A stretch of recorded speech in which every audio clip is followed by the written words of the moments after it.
after sharing this Turkish rice on Instagram, I get so many DMs of how to make it. So the rice is called Turkish rice pilaf. It's fairly easy and there's a few ways you can make it. You can use ghee or butter to fry it, or just plain oil, but with ghee or butter it's gonna taste really good. You can use orzo for the second component of the rice, or you can use angel hair pasta. What you do is you take the pasta and you break it into small pieces like this. This one option. You can use spaghetti too, but it's going to be too thick and too mushy, but angel hair is the best. So you cut it in little pieces, or you use orzo, either or, not both. So you are going to use parboiled rice. This rice is just sold in stores. I buy the Carolina brand because that's the best one I've seen so far. So it is just called parboiled rice. I have a parboiled rice step-by-step recipe that I'm gonna link down below for you to see how I make that. So, or you can use this Turkish rice or any rice. It cannot be jasmine or basmati. You can't use any of those rices, the long rices that cook fast. No, you can get this Turkish rice. It's like, you see, it's almost like risotto rice, but not quite. It is, I wish I knew the name in English. It's like circle rice, like sushi rice. That kind of rice. I'm sure you can find in Asian stores. And you wash the rice really, really well. Now, you can make this with chickpeas as well. You need just some chickpeas and you cook it the same, like you cook the orzo, you cook the rice on top of it later, and then you'll add your chickpeas, your water, and you let it cook. That's optional, but I see this a lot with chickpeas, and it's a vegan version. Or you can make it with chicken and lamb. Today I'm making lamb. I'm gonna show it to you how I made that really quickly, and the one I made with the chicken earlier on, I'll link it down below to show you how to make that chicken as well. There's so many options, but today I'm gonna just show you the simple rice, how to make it, and it will take you 5 minutes to learn, and then you can make it from there on. And for anything, like any spices, you don't need anything. You just need salt. I always put a little bit of turmeric, a teeny bit of turmeric, and today I'm gonna put it. But all you need is just salt. That's it, plain salt, nothing else. It's really easy. And I'm also going to measure everything out for you today. Start with 1/3 a cup of orzo, and today I'm making 1.5 cups of rice. Okay, so I'm not making too much, 1.5 cups of rice, and this should be enough. And I'm gonna use for that 1/3 a cup of orzo. This much of ghee.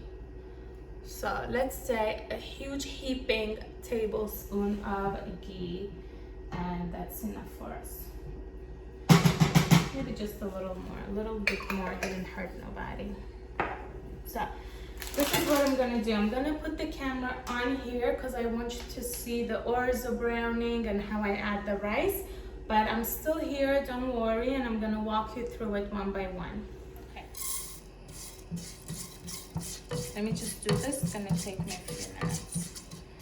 Okay, let's put the orzo in. And then while the orzo cooks, I'm going to just wash my rice very, very well. And I'm using the parboiled rice today. Okay, they are pretty brown now. So let's start adding the rice. And you're cooking this on medium heat now with the rice, because the rice is a bit wet.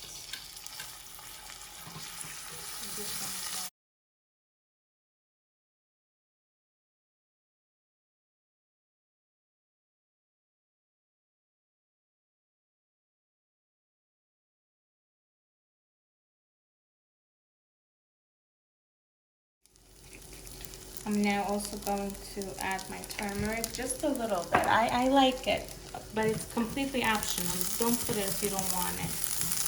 I like it, mine with a little bit of turmeric. It's just like a teeny dash.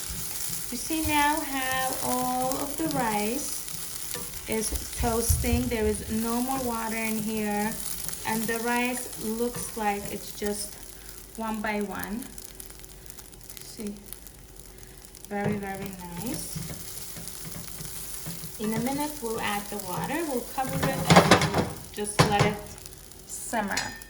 I have boiled water now I'm gonna put. I am guessing it's gonna take 3 cups of water, but let's see. Because of the orzo is gonna suck up a lot of water. Now it's gonna be a lot of noise. Ooh, let's actually lower this down to a simmer first.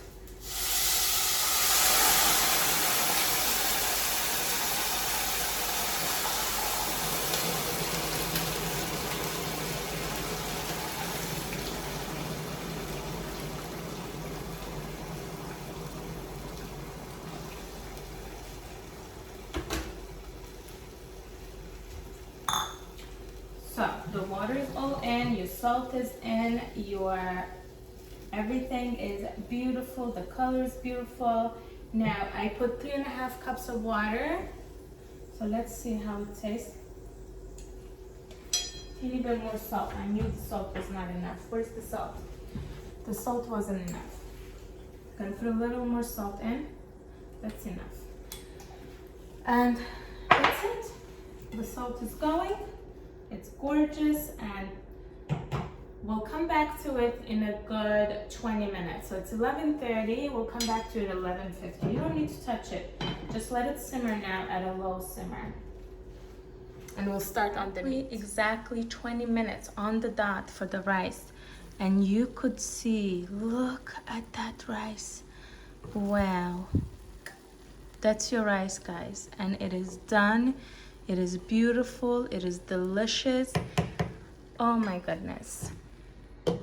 With this rice, we usually just make chicken, but today I'm going to make lamb.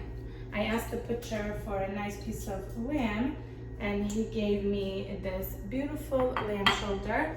What I do is, I brown the lamb first, and then put all the spices and put in the oven. That's exactly what I'm gonna do, just brown everything. As the lamb browns, I'm going to start the oven. We're going to do a 375.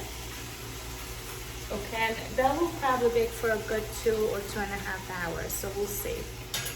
All right, I got my lamb where I want it. Now I'm gonna start putting my spices and put it in the oven. I'm going to use like a large tablespoon of tomato paste just to give it depth and color. And I'm gonna cook it right in the center because I wanted to break it up. You can also put tomato sauce if you want, or any other. If you're gonna make it with the chicken, I'll link it down below for you. I already had a video how I make the chicken for this type of rice. But as I mentioned before, you don't even have to do it with any animal protein. You can just do it with the chickpeas as I showed you. So let's leave this in the sink. We'll start putting the seasoning. I don't put the seasoning ahead of time when I'm browning my meat because I just don't want my seasoning to burn, you know? So I think that's enough salt. We can always add more. Definitely cumin. All right. I'm gonna add this anchoor powder, which is just dried mango powder, a little bit to give it tartness because the lamb can be very deep. I'm also putting some herbs, just grilling seasoning, just a little. And I'm going to put some garlic, a tiny bit, not too much, and of course a little bit of pepper. I'm gonna give everything a nice mix. Put a few cups of water in it, maybe 1, maybe 2, depending how much liquid it needs. And then I'm just gonna put it in the oven and let it bake for 2.5 hours. I'm gonna check on it every 30 minutes to 40 minutes to see how it's going. I don't wanna spend too much time on this because the video is not about the lamb, it's about the rice. But still, you know, I wanted to give you options as what to serve it with and what I was serving it with. Because I think options are good, but it smells really good. I'm gonna put some water and put it in the oven. When the meat is done, I'm just gonna mix the meat and the rice together. This is completely optional. I was just serving it with meat that day, but you can serve this with anything you want. You don't have to mix it with chicken or meat. You can just eat it plain like that. You can eat it with vegetables or shish kebab, absolutely anything. I hope you enjoyed this. Please give me a thumbs up and subscribe. Thanks for watching.